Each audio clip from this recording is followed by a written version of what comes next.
Kami po sa Altruistic Volunteers Movement at Japan Federation ay sobrang masayang-masaya na makita po namin kayong nandito. Kasama namin nagpapaulan, tapos nakangiti. So, explain ko lang po sandali. Ang Altruistic Volunteers Movement po ay isang grupo ng mga riders sa Valenzuela at Pampanga. So, ang main po namin is sa Valenzuela City. Meron po kaming chapter sa Pampanga. Is galing doon yung Japan Federation namin na si UNER. So, ang Japan Federation po, sila po yung mga pinagsama-samang mga OFW, yung mga lalaki. Yung mga babae naman po ay sila yung mga asawa ng mga Hapon or may mga asawang Hapon sa Japan. So, nagbuo po sila ng isang grupo. Tinawag nilang Japan Federation at minerge po nila sa altruistic. So lahat po ng program or project ng altruistic is ano po siya sponsored by Japan Federation. So yung expenses po o lahat ng mga gastusin doon po nanggagaling sa Japan. So, nagkakaroon lang po ng konting tulong pag nakakahili po kami ng dito na po ako siya. Bata, ay pa mag-auling naga.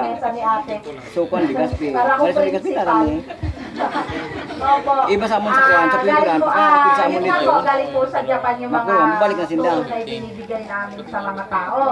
So, ang altruistic po ay nagtatrabaho na or nabuo na siya isang taon na ngayon. Mahigit na po isang taon.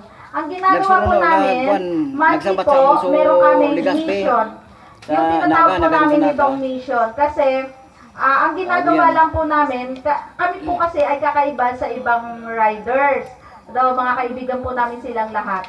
At mga nakakatulong namin. Kami po kasi mga riders, hindi po kami nagre-ride or nag-pleasure rides or bumibiyahe. Kasi po, kadalasan di po ba yung mga riders, nakikita natin, bumibiyahe sila, pumupunta sila sa mga lugar-lugar na ano. So, kami po bumibiyahe, nagkakaroon lang po kami ng mission. Yun lang po ang Altruistic Volunteers Movement. So, hindi po kami nagpe-pleasure ride. So, anyway, ang lakad po namin ngayon ay sobrang hindi ko alam kung ano kasi puro yung puso ko ng hindi lang nararamdaman ng Japan Federation namin na ganito kasaya. Ang totoo po niyan, pumunta po kami dito sa Bicol kahapon, 5 motor po kami. So, sa 5 motor na yon, merong 2 back ride. So, 7 po kaming lahat na nagpunta. Bumalis po kami ng Valenzuela. Yung Pampanga po, umalis ng alas 4 ng hapon. At dumating kami sa Valenzuela. Pagdating po ng Valenzuela, umalis po kami ng mga 7 or 8 ng gabi. Ano po? Record po, Yun.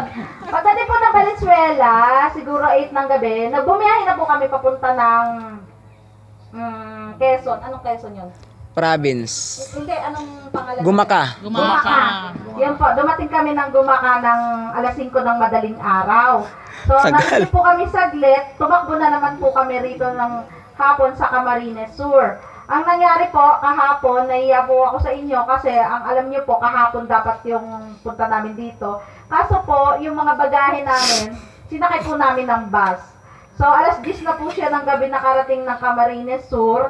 Kaya po, nagkaroon po kasi kami ng food feeding doon at saka relief operation din sa Camarines Sur. Ang punta po namin dito is 3 bayan. Camarines Sur, Masarawag at saka Piodoran po. So, after po namin dito, tatakbo na po kami ng Piodoran. Napakaswerte po namin dahil yung 5 motor na yun kahapon na tumakbo papuntang Bicol, nagka-problema po ako dahil paano kung ako bubuhatin yung malalaking box papunta rito sa Masarawag. Dahil 3 na lang kami. Yung 2 po kailangan na bumalik ng Manila dahil meron silang mga trabaho bukas. So sabi ko, paano kaya? Nagdasal ako kay Lord. Sabi ko, Lord, tulungan niyo naman ako. Paano namin gagawin to? Sabi ko gano'n na may isa katuparan itong mga mission namin. At madala namin dito sa Masarawag yung mga gamit. Ang sabi ni Lord, huwag kang mag-alala, may darating. Sinagot ako ni Lord. sinagot ako ni Lord. Biruin niyo, pinadala ni Lord itong mga magigiting na mga riders sa likod. Ito po sila. Palakpakan po natin sila. Napakaswerte ko po at dumating yung mga kaibigan namin. Galing pa po silang Legazpi. Pumunta po sila ng Camarines Sur para sunduin kami at kunin, ikarga sa mga motor nila yung mga dala namin. Hanggang sa makarating kami sa susunod na mission. So, sabi ko si Lord gumawa ng paraan, gumalaw si Lord para makarating kami dito. Tapos, napakaswerte ko rin na ngayong araw na to dahil nakilala ko si Ma'am Maylin at yung mga guro dito, no? Meron lang ako konting ikukwento. Kasi ang sabi ng nanay ko noon, sabi niya kapag gumawa ka rin ng mabuti, may ibang taong tutulong sa'yo or magbabalik nito. Huwag tayong hihingi lagi ng kapalit sa kabutihang ginagawa natin, di po ba? Natuwa ko dun sa kwento ni Sir Yoner. Dahil ang sabi ko sa kanya, anong alaala mo? Kasi kinuwento niya sa akin, kailangan nga, humingi nga raw si ma'am ng tulong, ganun, para sa mga estudyante niya. So sabi ko, anong alaala mo kay Teacher Maylin? Sabi ko ganun. Alam mo, sabi niya, napakabait ni ma'am, sabi niya. Nung nag-aaral ka ako, sabi niya ganun, after class, tinatawag niya ako lagi, sabi niya, Nico, bumalik ka sa akin, sabi niya. After class yon, sabi, yun pala, tuturuan daw siyang mag-isa. Kasi, si Sir Yoner po, meron po siyang kapansanan. Hindi po sinasadya nung bata pa siya, nagkaroon po ng aksidente, so nawala po yung pandinig niya or humina yung pandinig niya.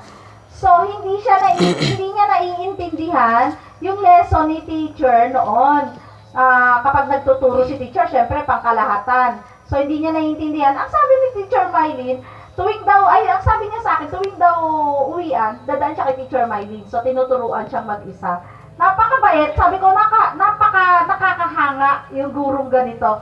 Napakaswerte nating mga estudyante, no, na ganito yung guro natin. Napakasaya.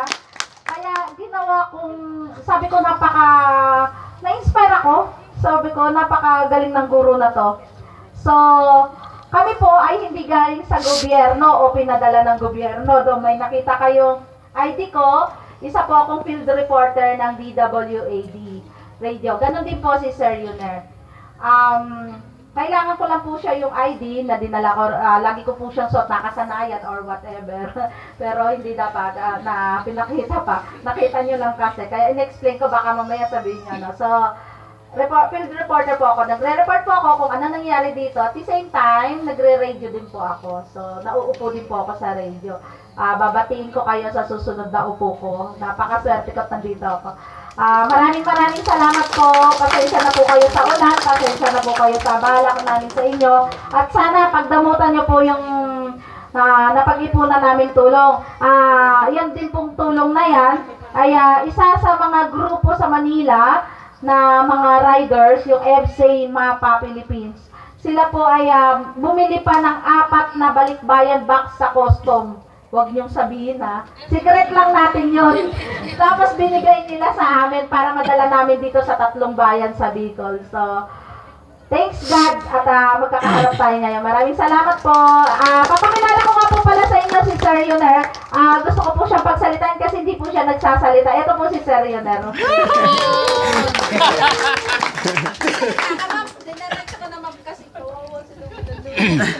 Na mo na yan, nakakuha na.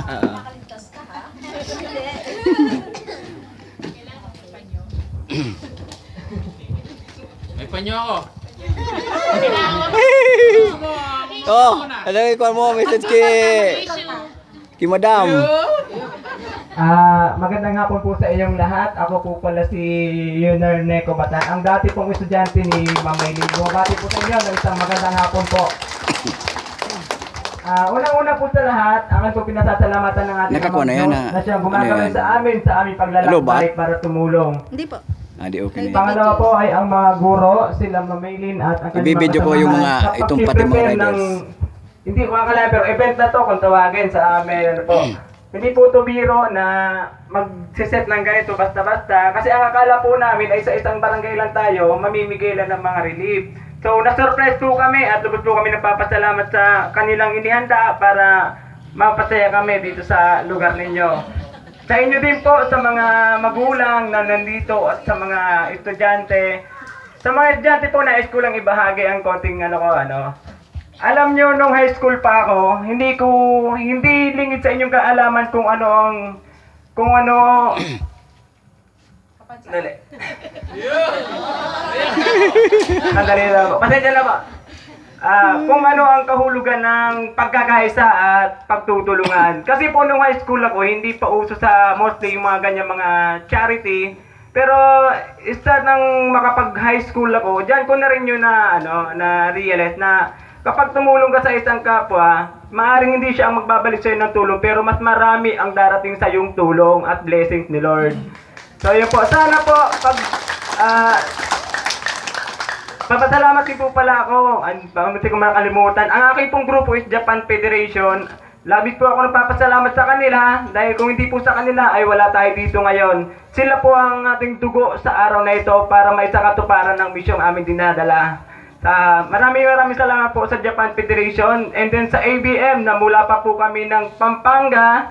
Bumiyahe po kami papunta rito para lang iganap ang isang pagtulong. So thank you so much po National Treasurer Ma'am Althea Ramirez and then si Sir Abner Arceo ng ABM Pampanga. At andito rin po ang aking tatay, si Papa Ener Batan, ang National Advisor po ng grupo. Ganun din po ang lubos na pasasalamat sa inyo mga mga rider, sa totoo lang po. Kasi kagabi po, gulong-gulo na kami, hindi namin alam kung ano po bang gagawin namin dahil sabi namin, ang dami namin karga, may back ride pa si Sir, so wala na kami pagkakargahan. So lubos pong pasasalamat ko, sana po i-bless kayo ni Lord ng tuloy-tuloy. Thank you po, sana po pagdamutan ninyo ang nakayanan ng aming grupo. God bless you all. Thank you.